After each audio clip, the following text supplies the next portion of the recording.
They demanded. You do something to one of the victims, the penalty is 10 times as worse. Mm-hmm. Anything else that you can do. Right. Yet the reason they disrespect sisters and treat them like they do by snatching their clothes off and throwing them against the wall and on public TV is because in their eyes we don't respect our women. So why should they? Mm-hmm. Man. Exactly. That's a stinging indictment. But we got to put an end to it. And that's what I've been out campaigning with a lot of these different groups that blood. And we see a sister getting hands put on her by the law like that. Don't stand around and videotape. Mm-hmm. So what? You gonna go to jail? We coming to get you. Mm-hmm. Do something. Right. Except for your witness. We have to protect our sisters. And that's my public service announcement for the brethren. You're right. You're right. You're right, brother. You're right. We have to protect our sisters. You're absolutely right. And that's why I was bringing up Brother Darrell Farmer. Got nothing to do with sisters being strong. Yeah, sisters are strong. They always been strong. They having a moment right now, but they still our sisters. Yeah. Yeah. Yeah. If you touch our women, we'll kill you. You said that beach, you touch our women, we'll kill you. Look what they doing there. They got hands all over the women. Choking them out, dragging them out. Yeah. Drag him like a car. Yeah. Yeah, all kind of stuff. So, but it's up to listen. But if the brothers, if every time if you saw something like that, brothers got upset and brothers got involved, they would be so quick to do that. But they ain't saying nothing. Do that to a white woman. I'm gonna be honest. Do that to a white woman. Oh man. You know. Hey, they done start a whole black neighborhood. So one white woman saying she been touched, right? Mm-hmm. Bring her. Mm-hmm. And touch one of their females. Yeah, they done took our females and put them in jail and killed them. Snatched those ladies out of cars. Burned them, all kind of crazy. Shot one while she was sitting on the couch with a child. And what do? Well, we feel bad about it. We protest, we hold hands, sing songs. Yeah. Hey. Point of filling the blank right there. So like I said before, I've been getting the temperature of the folks, the very folks that will stand behind a movement like the Black Panther Liberation Front and some of the community programs we talked about, but also at the same time, real soldiers. That's right. Everybody ain't about talking right now. Some folks, everybody's not about burning the place to the ground. Let me be clear. People are just about to get down to business. Let's do something. And that's what the temperature is right now. Because it's not as going to blow like a frog on a hot plate. You're right. 22 school shootings already this year, and all of them by white males. So they don't call that terrorism. No, they say they mentally ill.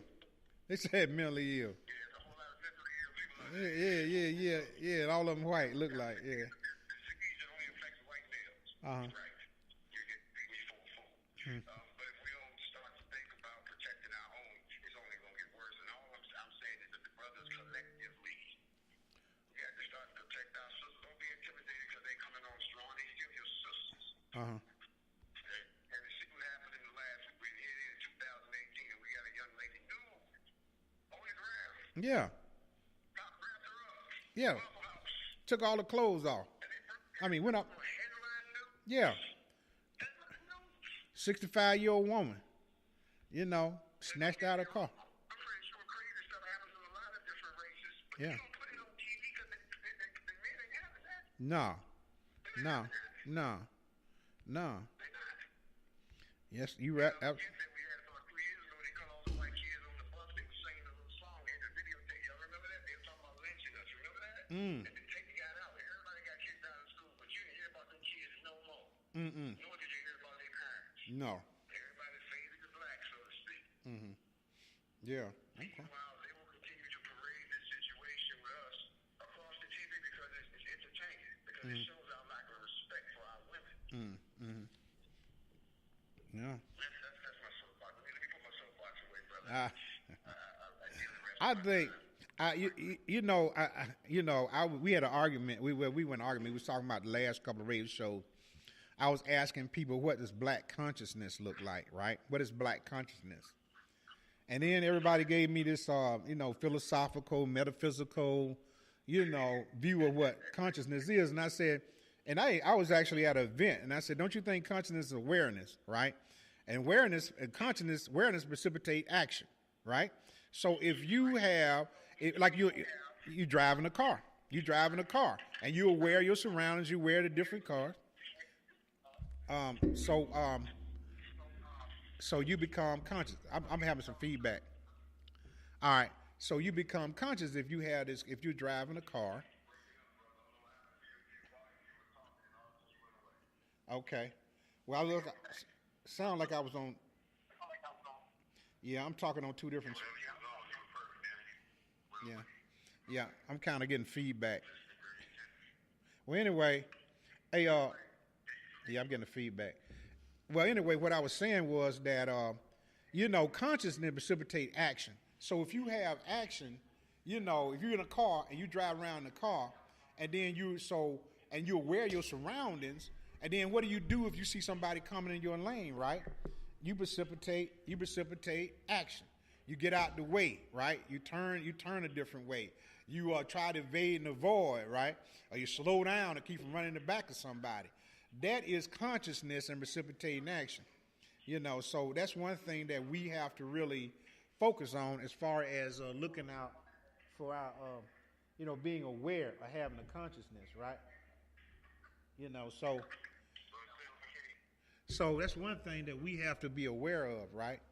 Is focusing on our conscious self.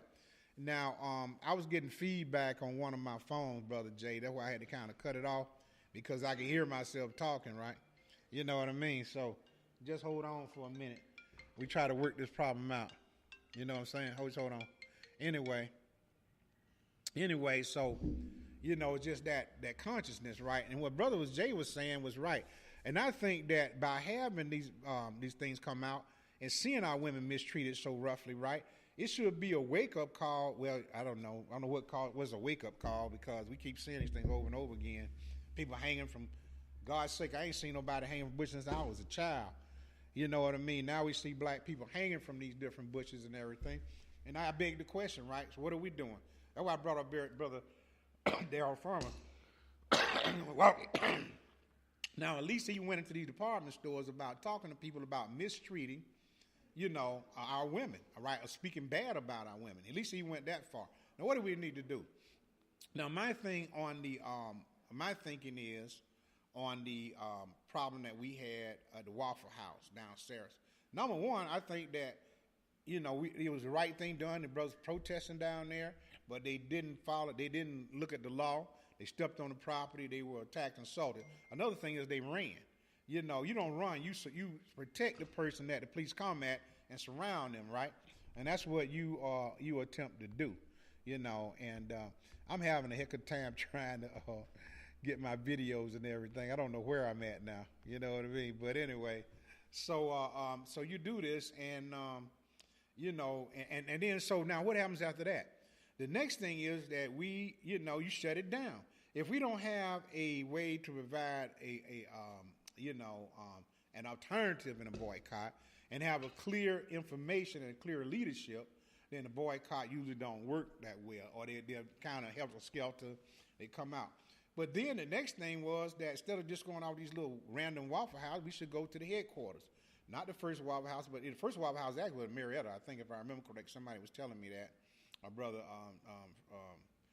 named James Fraser Jr. told me, and I seen the first Waffle House. We weren't even allowed to go in there sometime in the 60s. I remember going to one in the late 60s. But anyway, that's where we should be going. We should be there in force, and it should be there every day until they shut them places down, fire everybody down there, right? And then apologize. And 1 second. Okay, Jay, you back? All right. Okay, hold up. All right. And so that we should make sure that these people, that the people are taken care of, right? That, that suffer from this. And that woman that suffered from this, she should get reparations. I guess you heard that word before, reparation. She should be getting some things for what she went through and was done to her. You know what I mean? It's just, okay, I'm on the wrong, you know what? I'm on the wrong, that's what's happening. I'm actually on the wrong, all right, here we go. All right, okay, I was on the wrong thing, so I set all this off. And now we're back on another page, right? Good. And so one thing that we should always recognize and know that we should be working to help we should always work to help out, not only our women, our people. So one thing that we want to do in the Black Panther Liberation Front is to actually go up into our communities with starting off with Brother Haroon, going in our communities, right? Going door to door, helping people getting back and forth to work. That's some of the main things that we should be doing. Okay? So now by doing this, we establish trust in the community, and we get people to stand up for themselves. We attempt to do this Camilla, but yet the ingrained and the fear of people in Camilla, and you should really pay attention to stuff like that, the real fear and the terror that these people are definitely doing, right, and causing us, right? So now what we need to do is go out in communities and work in our community. That's what we should be doing. I know we're talking to each other. You know, the militants are talking to the militants, right? Now it's time that we're talking about the people in the community, so we should be in the community helping the people in the community. That's my belief, you know. So, and by doing this, we do quite well, right? And I think we get some traction about doing this kind of thing. So, brothers and sisters, I want y'all to, you know, just to think about what do we need to do, what you could do, what you should be doing to help bring this situation. That's not enough. I know it's not enough just to go arguing about it and begging for it, but let's get our power base together. Let's strengthen our community and stop doing the things that people in the community are concerned about. You know, I could talk about Israel, for instance, and that savagery, what they did to take Jerusalem, and America establishing a consulate or an embassy in Jerusalem. Why is that important to us? Hey, I could go to a lot of reasons it is, but what are people concerned about now and today? They're concerned about their neighborhoods, what's going in there, the police coming shooting, the kids running through there, shooting everybody up and everything, and you know, having drive-by shootings, fights in their community. They feel fearful to get from a train and go to work. And those are the kind of things that we need to be working on too, you know. And also, then we